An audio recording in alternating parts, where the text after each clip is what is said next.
जसले भोला खानुहुन्छ नि साथी हो, हेर्नु त्यो भोला, पराग, जिमल, गुट्का फुट्का के हुन्छ नि, त्यो खानुहुन्छ नि त्यो आजबाट छोडिदिनु। अब नखानु के, यो बेला भिडियो हेर्नु, भिडियो हेरेपछि तपाईँहरू आफै थाहा हुन्छ कि भोला खाएपछि के हाम्रो शरीरमा के असर हुन्छ। आजबाट बन्द गर्नु है त। ल तल यो भिडियो हेर्नु पहिला, त्यसपछि आफै थाहा हुन्छ नि त। ल हेर्नु त। यो पानीमा यसरी ब्लेड हाल्नुहोस् र त्यस पछाडि भोला हाल्नुहोस् है। यो भोला हालेको चाहिँ 24 घण्टापछि यो भोलाले यो ब्लेडलाई पुरै पानी जस्तै बनाउँछ, टुक्रा टुक्रा बनाइदिन्छ होइन। त्यही कुरा म आज तपाईँहरूलाई यो भिडियो मार्फत देखाउँदैछु र यो मैले आफै गर्दैछु। यहाँ चाहिँ मैले 2वटा भोला चाहिँ हालेको छु, यो सिसाको ग्लासमा पानी हालेर 2वटा भोला हालेको छु र 24 घण्टा पछाडिको रिजल्ट पनि तपाईँलाई देखाउँदैछु। यो पुरै यो ब्लेड चाहिँ तपाईँको टुक्रा टुक्रा भएर चाहिँ होइन मसिनो कोण बनाइदिन्छ क्या यो भोलाले है त। ल हेरौँ, यो चाहिँ 5 घण्टापछि चाहिँ यसको कलर यस्तो हुन्छ र ब्लेड तल त्यसरी जमेर बसेको छ। ल हेर्नुहोस् है, रातो भएको छ होइन। ल हेर्नुहोस् माथि हेर्नुहोस् यस्तो खतरा देखिएको छ। फेरि यो चाहिँ 24 घण्टा पछाडि अब हामी हेर्दैछौँ होइन।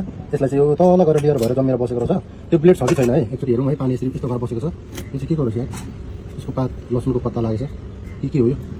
ल यसरी यस्तो भएको छ है। अब यसलाई चाहिँ हेरौँ त्यो ब्लेड छ कि छैन। यो यसमा चाहिँ म पानी हाल्छु। ल ल हेर्नुहोस् यस्तो भएर जमेको रहेछ तल होइन। तर त्यो ब्लेड चाहिँ छैन क्या है। अब यो कस्तो भनेको तपाईँ पनि ट्राई गर्नु एकपल्ट होइन। यस्तो खालको यस्तो खतरा केमिकल हुन्छ भनेको मैले सुनेको मात्रै थिएँ क्या।